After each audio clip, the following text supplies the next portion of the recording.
Hello, everybody. It is I, Squid, coming at you with episode number 2 of the QE Squid podcast with guests. Tonight's episode is featured by DanTheMan from QuakeQE.com Discord. He's also a server maker for QE, as well as I've heard he's also been involved in Instagame Mob. Dan, how you doing today? Good, man. Thanks for having me. Appreciate it. Definitely. So why don't you start with telling me what it's like making like servers for like Quake and stuff like that. Okay, so originally, like when the game came out, you really couldn't have a server. So it was, you host it. It was always meant to be like a temporary kind of thing. Mm-hmm. So I just kind of started leaving my computer run all night and just letting people kind of, I didn't actually play in it, but I just let people play in the server for a while. So that's kind of like how it first started. And then there's like, you can't change the level in the original version of QE. Like they don't let you do like change level commands or anything like that. So we had to like come up with or JP in our server, he came up with a patch for QE that basically lets you do change level. So that allowed us to do, have like the server running basically 24/7. But yeah, originally it wasn't easy. It was a lot of maintenance. It was just like always checking to see if like the server crashed or if playfab stopped working or something. But that's kind of like how it started. With the server stuff. Nice. But yeah. Definitely not. It's grown. It's grown since then, but. Oh yeah, I would definitely say the same thing. Yeah. I never actually like made a server from the ground up, but I did host a Left 4 Dead 2 server as well as a TF2 server. But those I rented from game servers, so it wasn't like something I just built from a computer or something like that. But what kind of can you just take any old hardware and turn it into a server? Or do you need like something specific to do that? Well, I think because the remaster, everyone says like you can run Quake on a potato, but for the remaster specifically, I think maybe because the Kex engine or something, you can't. You definitely need like a BP or like graphics card to run some of it. So I think that was part of it. Like I needed to have some decent hardware for the servers to run. So but you couldn't just run it like on a Raspberry Pi or a Linux machine, at least not that I know of. But yeah, you need at least a decent GeForce graphics card, I would say, and then Pentium, whatever you pick. But yeah, it's I've had about like 3 or 4 computers that are just like sitting as like permanent servers for playfab at least. And then Buckshot, who's in our server, he hosts like those hybrid servers that I think he actually rents those out and pays for them. But yeah, I just have homegrown PCs sitting in my room that host the QE stuff. So that's the way to do it, man. That's definitely the way to do it. But it's also like one place of failure. So like if I get hit by a tornado or something, they're all going down, right? There's no hope there. So. Yeah, definitely. Yeah, with QE because really because it's I know the Kex engine runs both Vulkan and DX11, so really just any graphic cards that can handle those rendering engines, right? Yeah, I've heard issues with the Intel onboard graphics cards or whatever. Like people can't run Quake or something like that. So that's what I've heard. And I definitely wouldn't host a server with that kind of graphics card, but I've had issues or I've seen people have issues with hosting it on Wi-Fi, of course, because Wi-Fi's spotty at best.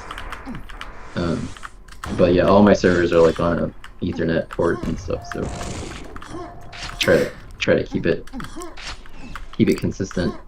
Definitely, I would think Wi-Fi would probably increase the latency and stuff, right? Well, yeah, I think was it Kilomile he used to host some QE servers back in the day, and every time I get on a server, you would just start jerking right away. You know, that's like just be like random. I don't know. He just kind of like looks like you were like desyncing almost, but I think it was because he was on Wi-Fi. But, yeah. Yeah. Yeah, it's definitely better to do it on either Ethernet or even like a fiber optic internet, you know. Especially for running servers there, because you don't want to have that added latency, and everyone else is just complaining about that. Was Quake like the first game you ever like did server for? Wow. I think so. Yeah. So I started with Quake in back in '96, like kind of when everyone else, or when the game came out.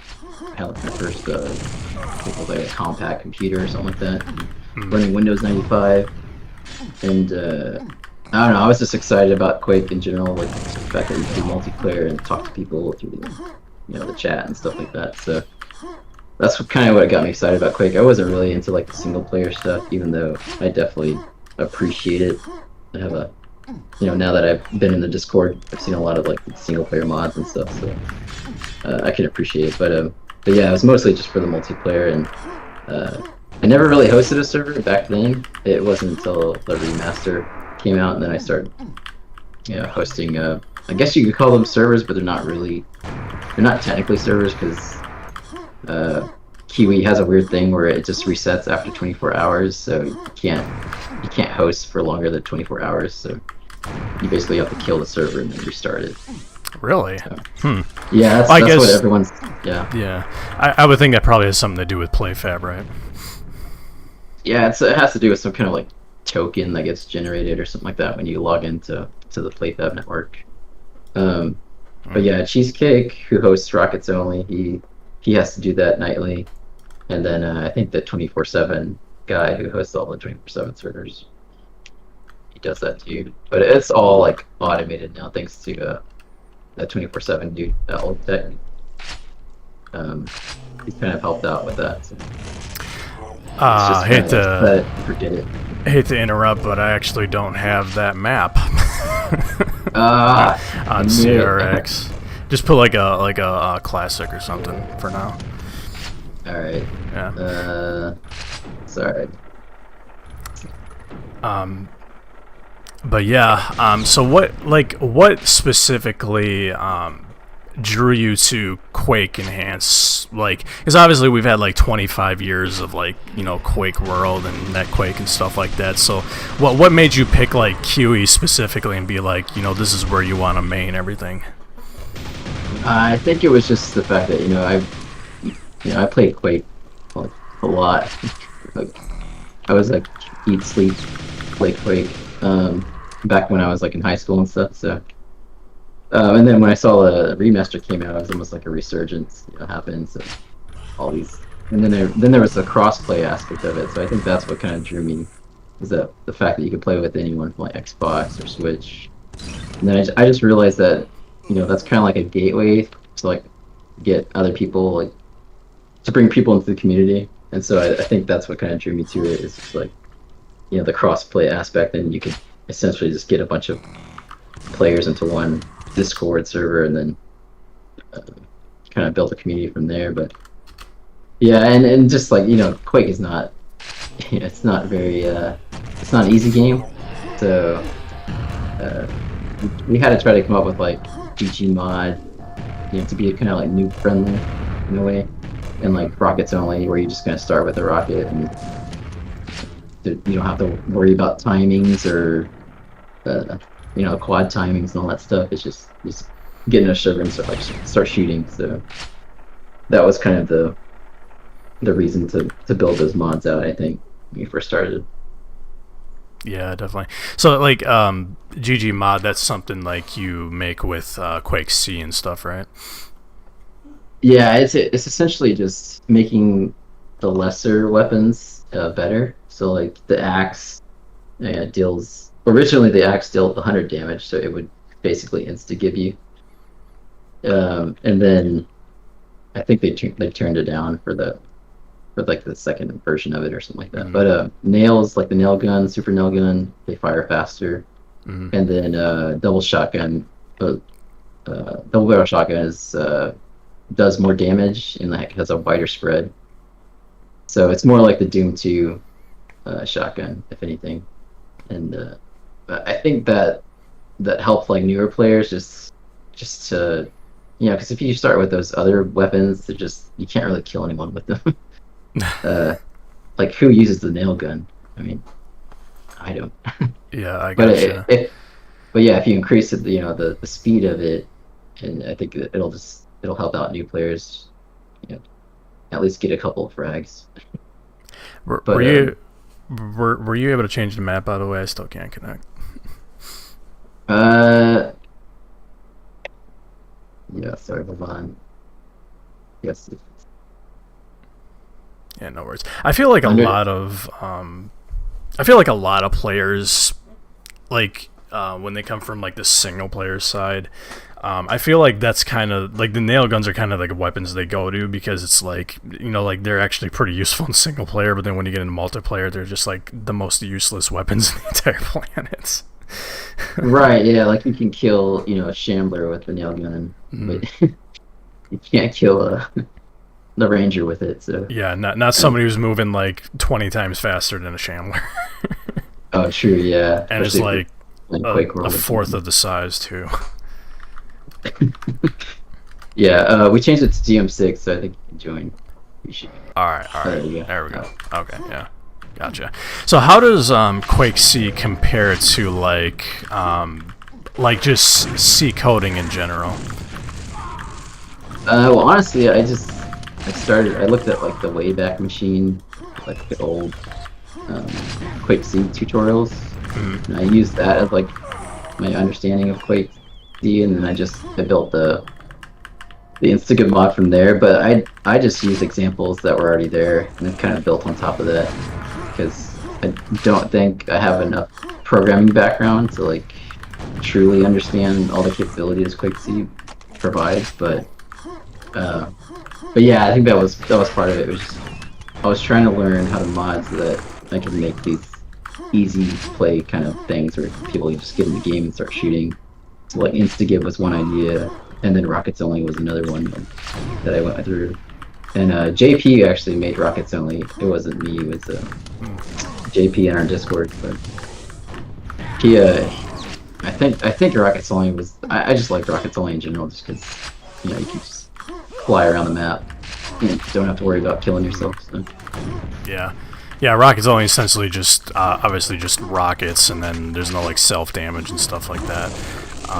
Yeah. Yeah, I definitely play. I used to play it a lot though, but then I got kind of like I kind of got like bored of it, I guess, because it just kind of felt like a M1 clicker. But yeah, it's kind of spammy. Yeah. Yeah, no, I got you. But I do notice that a lot of console players seem to go to that server specifically. I guess it's probably a lot easier for them to play that.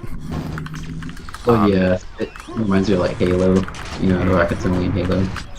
Right, yeah. Yeah, definitely. So how does Quake C compare to, or the like the Kex engine Quake C compared to normal Quake's, like just id Software version of Quake C? Have they done a lot of changes, or is it just kind of mostly the same? See, I don't think I know enough of that, like the differences, but I just know that they must have done it was because of the Kex engine where we had to change a lot of the old mods to kind of make them compatible with the new Kex engine. And there were like certain things. There was like certain commands that you couldn't use, like versus like normal Quake C. You could do like the reconnect command or like the wait command, but you can't. I guess it doesn't work in the Kex engine or something. So like a lot of old mods that would have like all these aliases, they wouldn't work because they were just basically incompatible. And so you kind of had to like debug the old mods. I think I did RuneQuake because I personally grew up just playing with lots and lots of RuneQuake, and it's just kind of like I don't know. It's got so many features. I think that's what drew me to it. And then it's kind of like it's a trolling mod, and I guess in general. But yeah, that one I spent like a week just trying to like debug, try to get to run in QE, and finally got it, and no one hosts it. Oh wow, yeah, I think everyone hates Quake. To be honest, I like it, but I'm not really a fan of it either.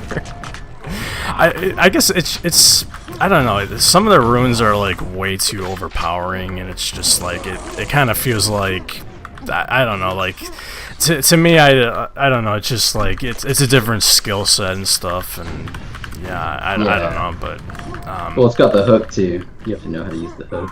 Oh yeah, definitely. Well, so does CTF then, right? Yeah, and it's got like a million binds, that you can use. So, it's not console friendly. Like join on console couldn't activate a rune or something like that. So right, yeah, just didn't work out. Yeah, definitely. So you also own the QE Discord, right? Like you're actually the server owner.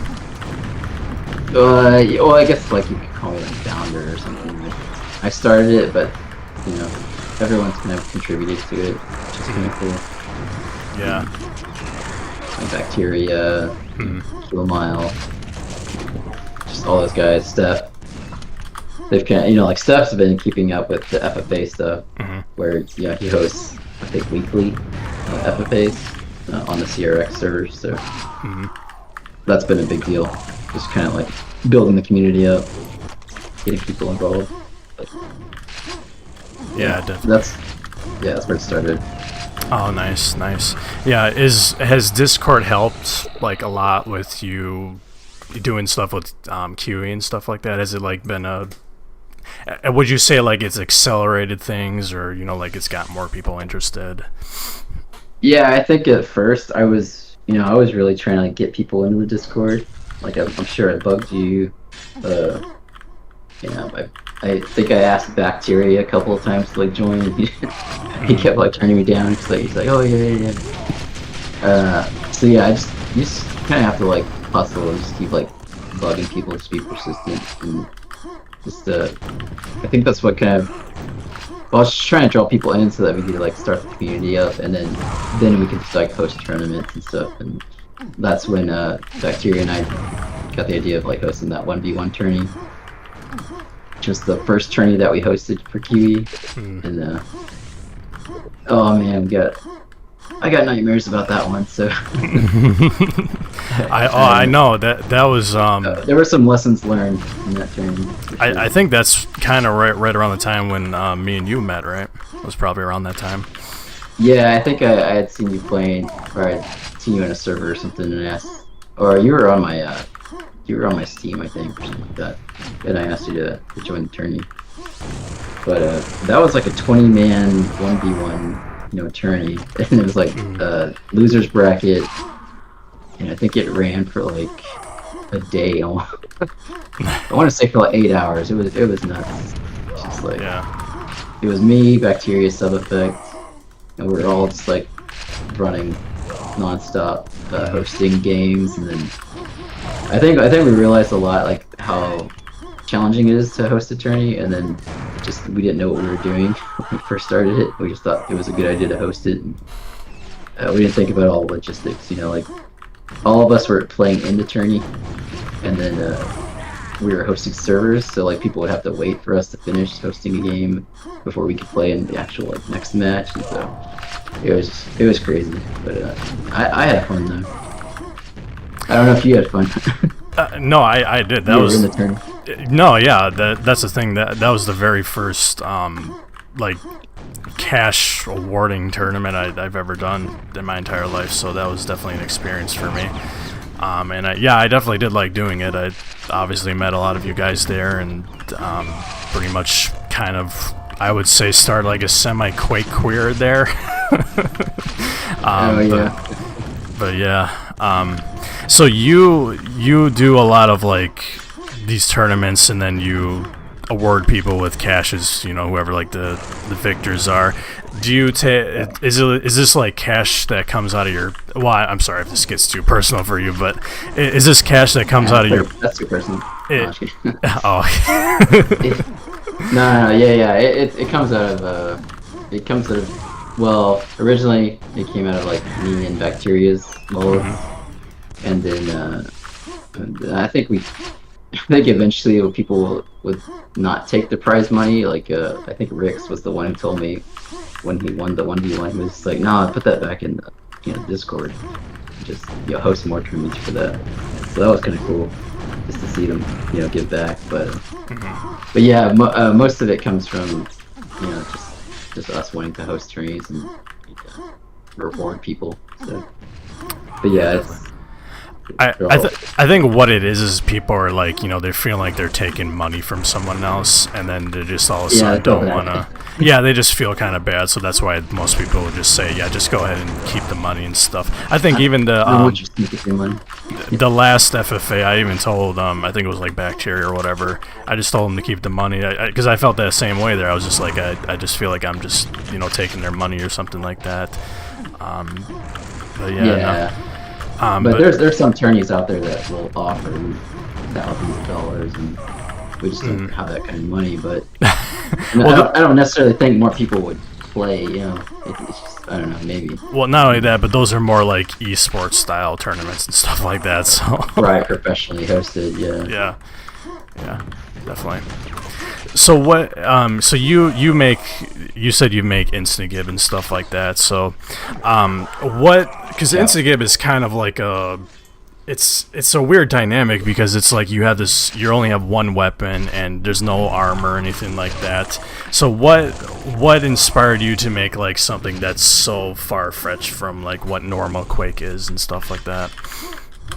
I just thought about, like you said, like the easy modes for newcomers to Quake. I mean, I know deathmatch is like its main thing, but I just wanted to give like more options out there for people who are first finding out Quake for the first time and stuff. So yeah, Instagib was one of them, and then I played Instagib a long time ago.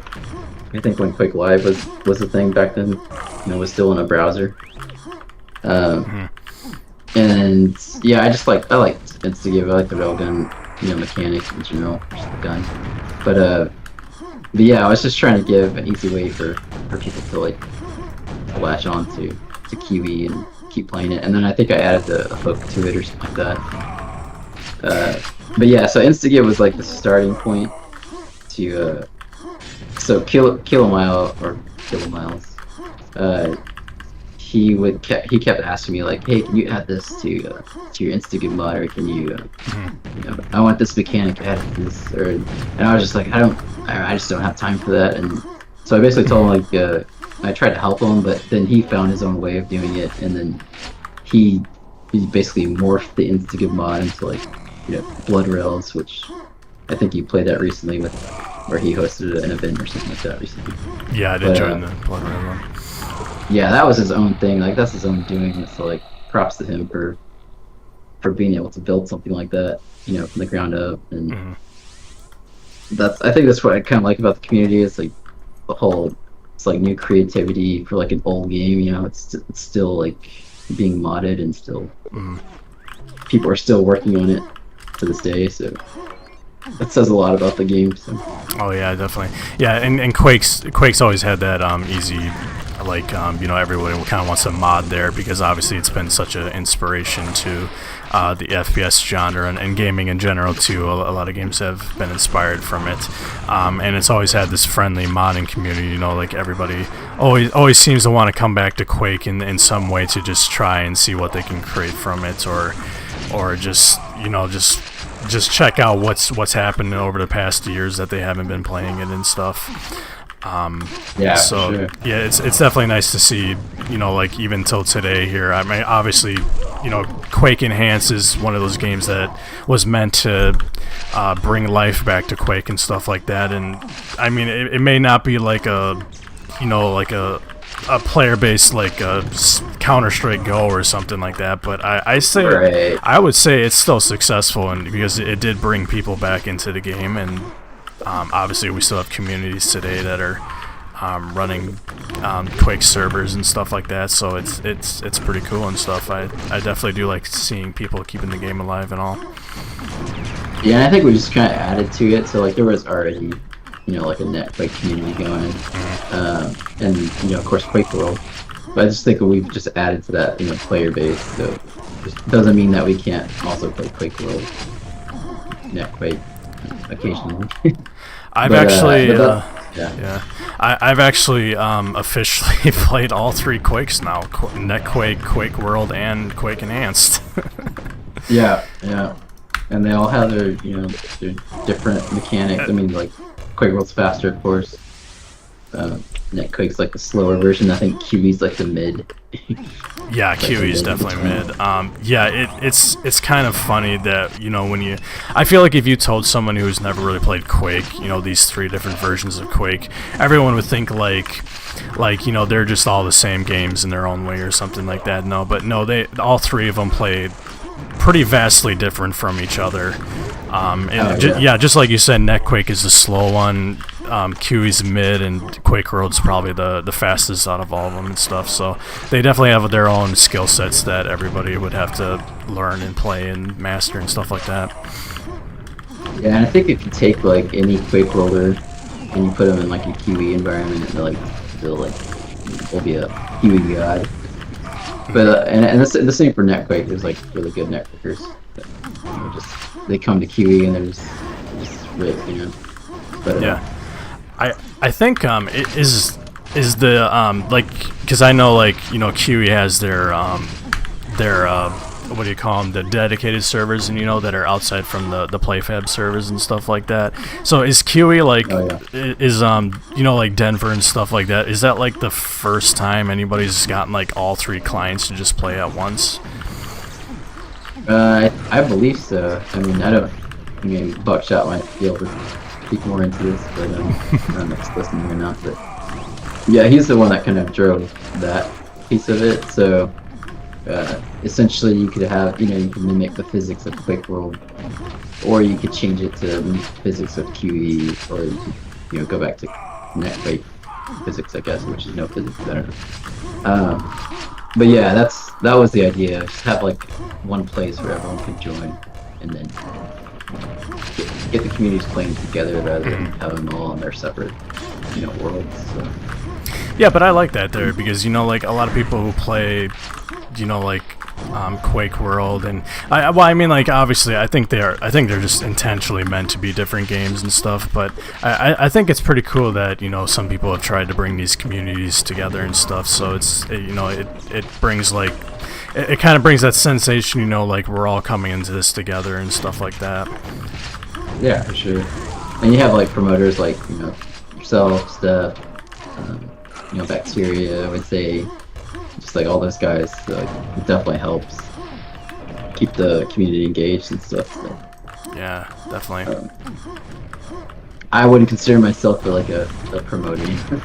I like running the stuff from the behind the scenes. But... Well, you're a promoter in the sense of that you kind of started all this, created the QE Discord and brought people into it. So I mean, in a way, you are a promoter. Yeah, a little way, but yeah. Killamai was actually, I think, the one that said I should start a Discord or something. I don't remember. Maybe he can correct me there. But yeah, it was crazy. Like a year and a half ago, we just had 3 people in the Discord. Now we have like 800 or 900 or something like that. But I know it's not like that's a chunk change in most Discord servers. But I still think it's a I feel like that's accomplishment. pretty big. Yeah. I'm proud of you. Well, you should be, yeah, because I mean, I wonder well, I guess there's the official Quake Discord, but I think you are bigger than at least the USA and the NA Quake World Discords, which is pretty cool because those have been around for a lot longer than the QE one is and everything like that. So, hey, yeah. I'd say you're doing pretty good. Or there's definitely like more activity going on, even if it's like memes and topics. Yeah. There's definitely always something going on. It's always like, I think at one point it was like my daily digest, just catching up on the Discord channels. Alright. I got a question for you. So if Yeah. if you were able to reach into your screen and take any Quake weapon and just own that for the rest of your life, which weapon would you grab? Oh man. I think because I love this weapon so much, it's the axe. I have to go with the axe. It's just like, it's just such a fun weapon. You know, it's like got blood all over it. Are we talking GG mod axe or just a normal axe? Yeah, GG mod axe. Which really, like, what were they thinking with 20 damage? That's ridiculous. Because like, you hit someone with an axe, you're not gonna, you know, it's not gonna be 20 damage. It's gonna be like 80 damage. My opinion of it is, I think they wanted a weapon that was like equivalent to using the, you know, like the Doom Fist. Because weren't the Doom Fists really wimpy too? Oh yeah, that's right. Yeah, I think that was kind of the idea behind it. Was to just, you know, make something, you know, like that had like unlimited ammo in a sense, but wasn't like something people would only use that or something like that. But if you like look at the model itself, it's just like, it looks like it's, you know, it's something that can deal a lot of damage. Then you hit somebody and it doesn't even like make them move. It just feels bad. Yeah, somebody explained to me kind of, because you like, you know, like when you swing the axe, it looks like the visual of it looks like it's something that you would have to. Someone told me it's a hit scan weapon, and that always surprised me because when you look at it, it looks more like, you know, something you have to time with the swing though. But apparently, it hits the player as soon as you hit M1 or something like that, and it's such an awkward weapon to use it that way, because if I'm using it, I would be more adjusted to going by the swing and stuff, but apparently that's a little misleading and stuff. Yeah, it's the animation that's confusing too, right? Because I think it hits at like the tail end of the animation or something. So yeah, that's hard to predict. Yeah, that does bring in an interesting point though about Quake weapons, because, you know, half of them are hit scan weapons and other half are projectile based weapons. So obviously what that means is that, you know, like when something is hit scan, it's gonna hit the player pretty much as soon as you hit M1 and stuff, whereas a projectile like the rocket launcher, for example, when I hit M1, you know, it's gonna shoot a rocket, and then obviously it's gonna, you know, time it to when it's gonna hit the player and stuff like that. So basically, right. You know, a projectile weapon is just something you have to be able to predict where your opponent is going to be and, you know, aim in that direction. Versus when you use something like the shotgun, for example, that pretty much, you know, just point wherever your crosshair is and shoot it. Stuff like that. Yeah, I never really thought about that type of stuff until I like came back into the community of Quake, because you had people like, you know, Woods and just people have been playing this for years that had all this like knowledge about that. So I kind of like relearned Quake a little bit when I joined back. So that was kind of cool. Yeah. Which also brings to the next point too of, you know, like the LG is also a hit scan weapon, but it's weird because it looks like it could be more of a like a projectile based weapon, because obviously with the design of how the LG shoots and stuff like that. But no, it is 100% a hit scan weapon. So that is definitely its own skill there, and it's a weird weapon because it's the only weapon that doesn't like 100%, or at least it doesn't look like it's 100%. Shooting towards like where your crosshair is, so it's one of those weapons where I think people find very hard to be able to aim with and stuff like that. Well, so if you use Easy Quake, they have something called I think Fake Shaft or something, where the shaft is like always like the shaft is straight, so it's just like it's always pointing to where you're shooting, so like it doesn't move. And I think with QE they didn't have that feature, but you know, it's not implemented, at least now. But I think you said you talked to somebody, right, that might be able to implement that, maybe? I don't know. The fake shaft? Cool. Yeah. Like honestly, I hate to say it though, but honestly, I think they've kind of I think they're kind of done with QE, which kind of sucks because I think there's more potential behind it. But I guess I just wanted one multiplayer, like one deathmatch one extra map or something. You know, that would be cool. Maybe arrow walk or Yeah. something that. Well, from what I understood, why they didn't port a lot of those maps is because a lot of them have some kind of like either licensing or something like that, some kind of issue that prevented them from like being able to commercially sell it or something like that. I think it was something like that they claimed. So yeah, a lot of those maps couldn't be brought over naturally, but that's why we have the dedicateds, right? You know, so people can join with QE and be able to, you know, play those maps and stuff like that without needing to worry about, you know, what Night Dive's gonna say or something like that. For sure, yeah. The hybrid map or the hybrid servers are like where we play most of the time, I would say. Yeah. Like I think that QE servers are still active. Like there's lots of people still joining. They are active. I've like, almost every day I see players in there and stuff, and not just console players either. Just still quite a few, you know, PC players that players. Yeah. Yeah, definitely. Yeah. But that is another thing that QE did brought is this, you know, cross platform, you know, like being able to play on Steam and Epic Games and probably the Microsoft Store. I assume it's probably on there or something like that.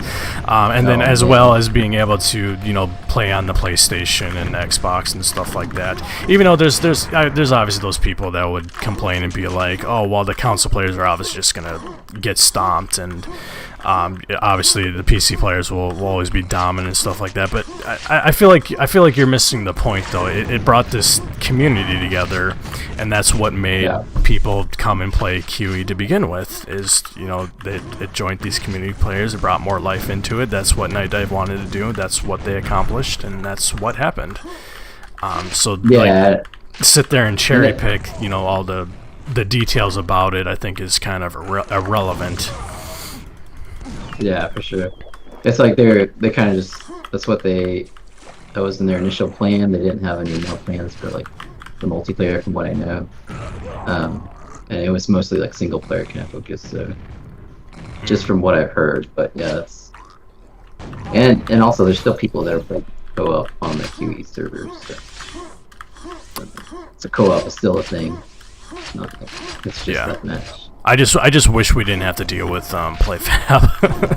Yeah, PlayFab is. Yeah. But it is what it is. I mean, like, if I would say that's kind of like one of the few problems that we have to deal with is PlayFab. Everything else about it, you know, I really don't have a problem. I know there's a lot of people that'll, you know, cherry pick stuff, and like I know like one of the common complaints with the all the Quake World players was like, you know, oh, because the config files are not the same and stuff like that, or something like that. But I mean, I don't even really play with any configs and stuff like that. I just have a few weapon binds and that's it. So for me, like, you know, QE is the way to go for me. So I've never had a problem with it though. But you know, surprisingly, I have seen people turn QE into some, you know, like masterpiece there. I think you know, you mentioned CK before. I remember he used to play with like this Legos mod and stuff like that there, and it was a pretty cool. I think Kevy Quake or something like that. He's the one that created that mod. Oh, he did. Oh, okay, cool. Yeah. Yeah, maybe he's could be on your next podcast, right? But yeah, I think I got CK. I saw like a video of his when the remaster came out. That was like how to load a custom map or something. He had like a tutorial, and then I realized that he had his own Twitch, and then I reached out to him on Twitch and asked him if he wanted to join the Discord. That's how CK got in. But yeah, he's been a big help. He's done a lot of the coding for like CR mod, and then he did like some of the anti-lag stuff for QE. So those are pretty big things, because QE just doesn't have any kind of, you know, anti-lag or any of that. And you can notice that if you go to like a server with like 200 ping, you can tell it's lagging, or you can tell like it's not hitting where you think it's gonna hit. So. Yeah. Do you help develop anti-lag, or is that just is that all of them? Nah, that's really, I think that's more Buckshot, CK, and I think even Reki. So I think from what I understand, he did the original like Quake World anti-lag, and so like for the old version, and I know he's like worked in other he's worked with netcode with other things too. So, but yeah, he's been a big help. He was the one that helped us kind of start the anti-lag stuff. But and I don't think it's perfect. I mean, there's still some things that could be tested more, but it's better than what we had before. Oh yeah, definitely. Yeah. I wonder if, because I know like Quake World has their version of anti-lag and stuff, so I wonder if that's kind of like where their inspiration came from, was to just have something that's like Quake World or something like that. I think that was it. Yeah. But yeah, it's pretty cool that they were able to bring that to QE and stuff there, and just make the game a lot better and stuff like that.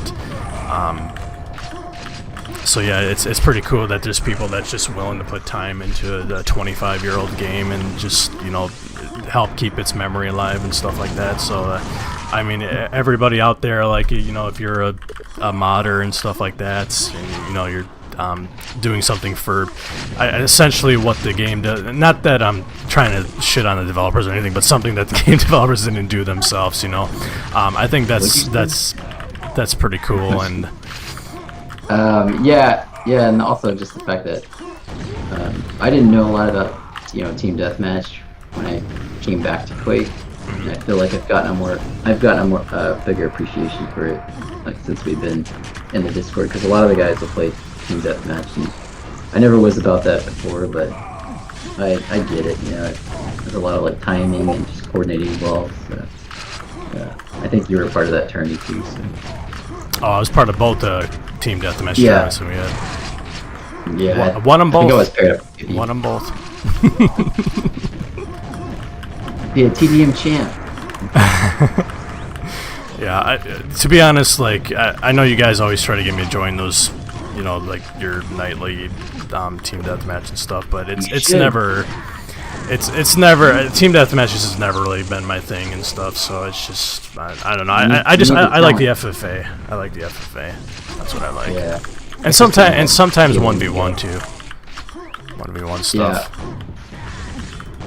Yeah. Well, you joined, so you did the 1v1 tourney, the first one I hosted, and then I've joined almost. You did the Blue League, right? Yeah. Yeah. I've joined almost all of your tournaments. I'm pretty sure. I can't think of one that I didn't join, at least. So, well, obviously the console one I didn't, but I'm not a console player, so. But yeah, I think Undertow joined that one. He's joined from his PS4 or something. Yeah. He was just going for axe kills or something. Yeah, I remember that. That was hilarious. I guess. Fond memories, we have of QE, so that's why everybody who's watching should be playing QE with us. That's right. And not just QE, CRX or the hybrid.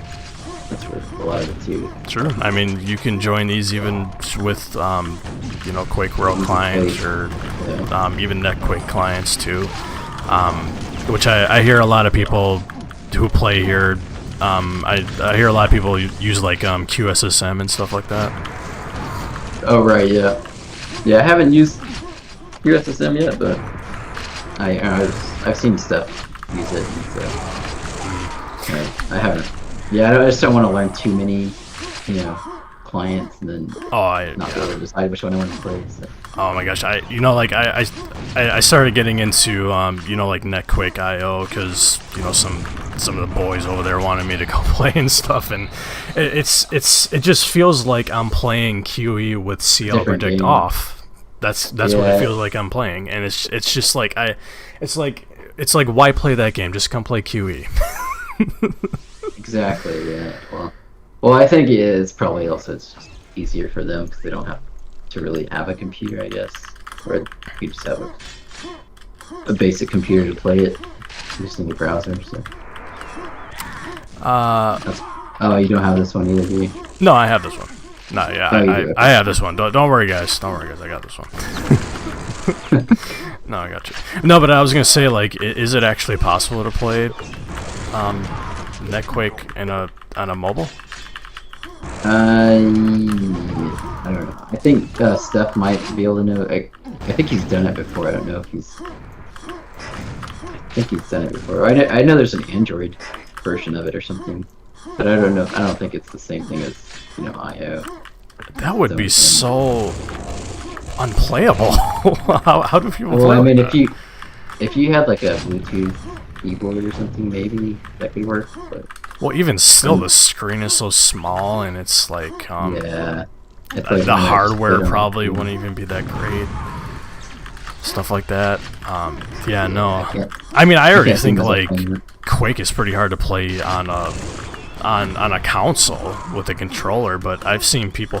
Surprisingly, I've actually seen people very good with a controller, and I don't know how they do it, but big preach to them. If you can play Quake on a controller, I can't imagine how you'd be like on a keyboard and mouse and stuff. So. Well, there's a guy in our Discord. I think his name is C or something. But he's like really good on the controller. He can do like the bunny hops and stuff, and he's just very consistent. He even like made a tutorial about it. So I think that's why I love the Discord, because people like that can share knowledge and help other people. But I think there was also a lady, Empress Carrie or something, that she could do bunny hops on the Switch. So it's just getting it's crazy, like the level of innovation and stuff. Yeah, sounds familiar. I've probably seen her, but at this moment I can't think of who she is. But yeah, no, I think she was doing speedruns with the Switch. Okay. Yeah, gotcha. But yeah, it is. Speedrunning is the thing. Oh yeah, definitely. Definitely. I thought about doing some of the single player speedruns. I know a lot of people You use. started in single player, right? You started playing single player? No, I've done all the single players already. Oh, okay. Yeah, I've done the whole campaign already. Even the new one, the Dimension of the Machine, which is actually a pretty good. It is a. Okay, I'll admit the deathmatch multiplayer maps, most of them suck, but the campaign is actually pretty good. I'm quite amazed what they were able to do with a 25-year-old engine and stuff like that. So it's pretty good that we got something new there instead of just the same old, or whatever like that. Which ones do you hate? Don't get me started on that, man. I think you know what I'm gonna say. I feel like you rage every time the map shows up. Oh my gosh, I was about to rage, but for the podcast, man, for the podcast. Yeah. But there's like one good map. Yeah, Mustard Factory. Yeah. Yeah. I'm very good at that map. And even then, we had I think when we first started our dual tourney, there was a lot of people that were against having that as a new map, because it wasn't a map that had been tried and tested. We had some OG players that were like, "What the heck is this map?" I think it's DM6. well, it's a new map, right? I think that's kind of right. what people were complaining, because like when you do tournaments and stuff, people get that competitive edge in them, so they want a map that they're familiar with, that they know they're probably going to do good at, so that's why they would come and play a tournament and stuff. So they just get kind of salty about it or something like that. But honestly, it's not really even that hard of a map. There's a lot of jump pads, so like air control is something that you would need to learn at. But other than that, it's no different than any other Quake map. That little trap or whatever? There's like a slime trap in Mustard Factory. Is that where the pent is? What I'm talking about? Yeah, kind of. It's it's where the lightning gun is. Oh, okay. Yeah, can I got collapse. you. Yeah. So, okay. So during the dual tourney, I was playing against Rick, and I trapped him in that little slime thing. He just stopped playing. He's like, screw this map. I hate this map. Yeah, Rick's is he's an old time Quake player, right? I think so. Yeah. If you can look him up, and I think there's still some old tourneys that still have his demos and stuff. So. But yeah, he's won a couple of things. Steph says in chat he was streaming WoW a couple of days ago. That's not Quake. Yeah, he doesn't Steph. really play Quake. That's not Quake stuff. I haven't seen him play Quake since the last Dual League, I guess. Or he was supposed to play. Yeah. Nice one, Steph. Yeah, nice one, Steph. Yeah, definitely. No, I gotcha. But yeah, no, it's pretty cool playing with some of these really good players because you know, like obviously I think you know this, but I'm fairly new to Quake compared to a lot of these players. You know, a lot of these players got like 25 years experience with Quake and stuff like that. But I started with QE. Well, I mean, like I played, you know, the campaign years ago, like a long time ago. Yeah, like many years ago. But QE is where I started playing online. And it wasn't even like an intended thing I was gonna do for a long time. I was just like, after I completed the QE campaign, I was just like, you know, okay, I'll give multiplayer a shot, but I'm pretty sure I'm just gonna get wrecked and stuff like that. Because I've seen videos of, you know, like Quake World players who've played Quake and stuff, and I'm just like, there's no freaking way I would ever be that good at this game and stuff like that. So I decided, you know, like, okay, I'll come play QE and see what it's all about here, do a few rounds there, and if I suck at it, I'll probably never play it again. So I joined a server there, and I don't even remember what the first server I ever joined was. It was probably just some random. Yeah, like some random pub or something like that. But so I joined there and I win. I played another round, I won again. Played another round, I won again. And it might have been all console players at the time. I don't remember, to be honest. But yeah, and then I came back the next day. I won a few more rounds and stuff like that, and then eventually, I don't remember how me and you met, but I remember, I think I went into one of the servers, either you hosted or you were in or something like that, and I won a few rounds there. And then you were just like, oh man, you gotta come join my Discord here, and I was just like, no man, I don't wanna. Well, I was talent, you know, I was talent scouting basically, like in the beginning, because I was trying to get, you know, good players in, so then they could, so if new players showed up, you know, then they could share knowledge. And, hey, this is how you bunny hop. Because I knew you had like the movement down pretty well. So it seemed like you already knew how to bunny hop pretty well. Well, from what I've learned, you know, more playing Quake, I only had it half correct. Yeah. Yeah, there's like power bunnies. Yeah. Well, the thing what I was doing then, which I didn't realize, you know, then that was wrong. You know, like I had a habit of holding down the forward key for jumping, because I don't know. It's just, yeah. Because my thought logic was, well, forward makes you go forward, so I'm gonna hold forward and stuff. And then I learned, obviously, you know, over time and stuff like that, to b-hop and be a good b-hopper, you don't hold your forward key down.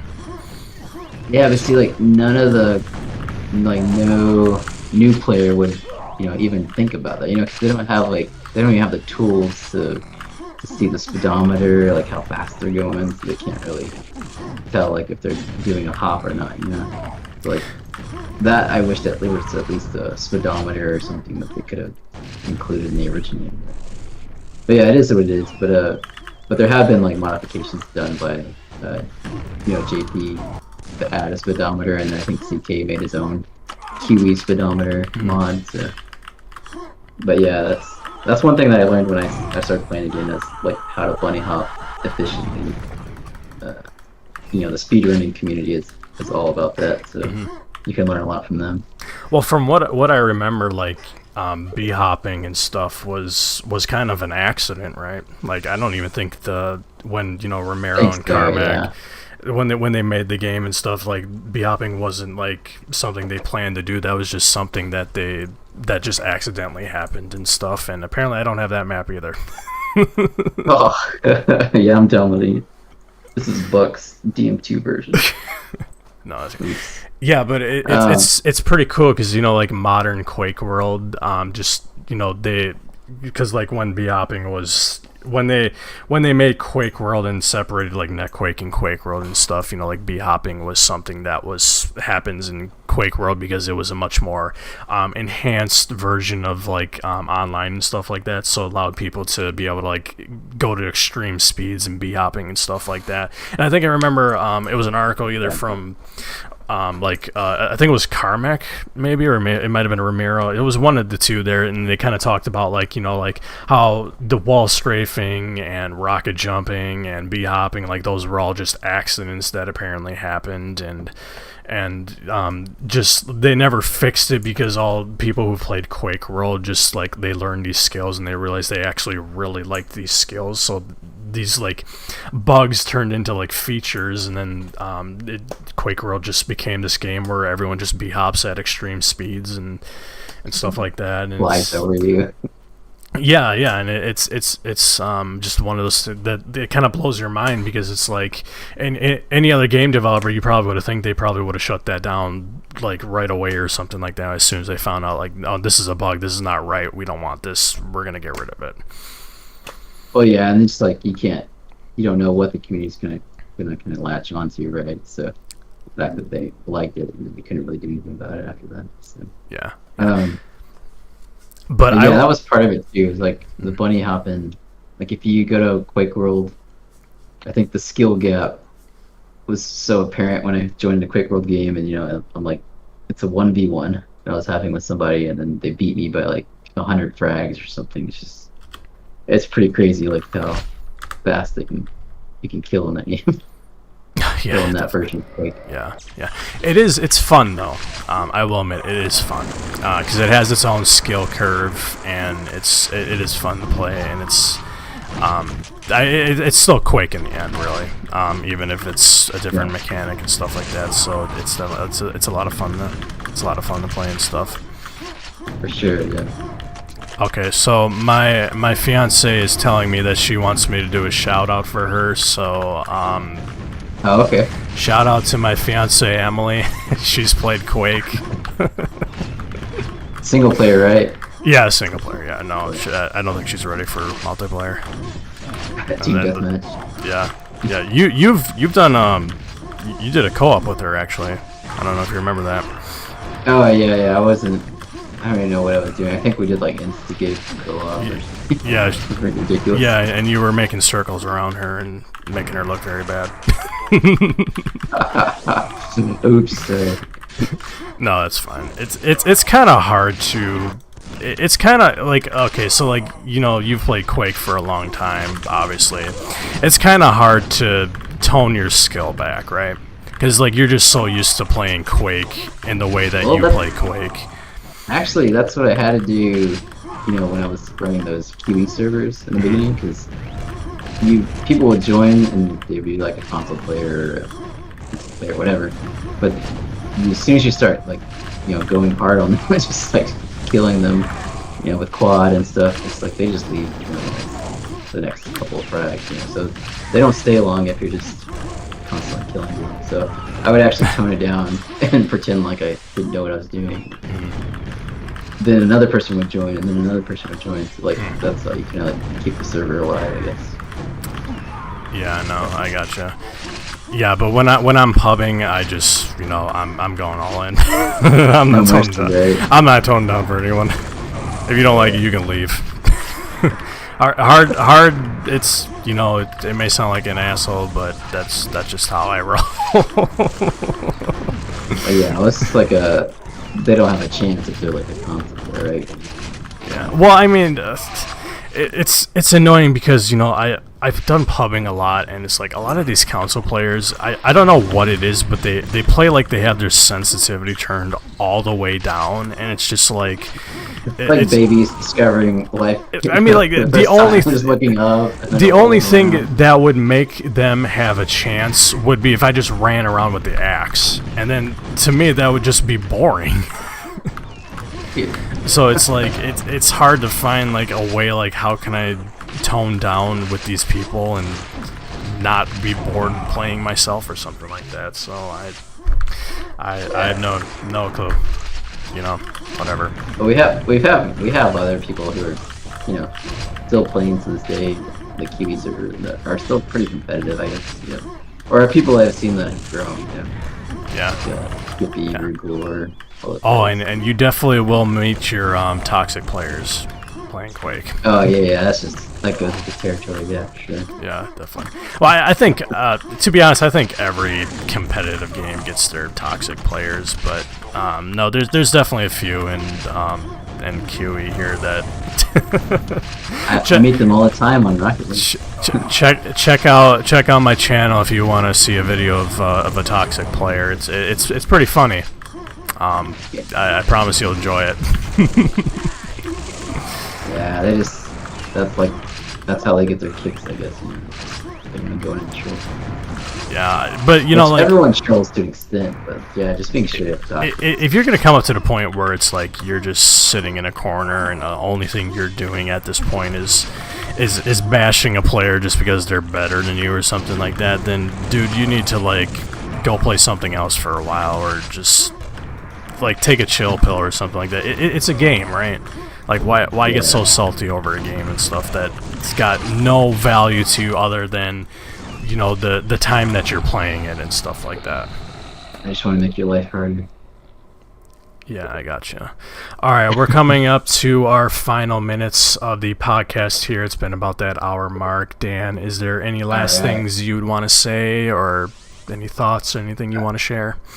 No, I just, I appreciate the community. I appreciate everyone, who helps, and like the promoters like you and Steph, Kilomile, Bacteria, like all those guys are, we've grown some, we've got some relationships going, and it's been fun, like just hanging out with most of those guys. So yeah, I just appreciate you hosting this, and good luck on the others. Definitely, yeah. So this is going to conclude our episode 2 of Squid QE podcast with guests. On these bi-weekly podcasts, I decided to do them there, so the next podcast will likely be in about 2 weeks or something like that, assuming that my next guest is going to be on time there. So thank you everybody for watching and tuning in there. You can always watch this in the future too. It'll be on my channel. And with that, I'm going to go ahead and close this one out there. So Dan, been a pleasure. Hope to see you in Quake. Well, of course I will see you in Quake. See you again. All right. You have a good one, man. All right, later, man. You too.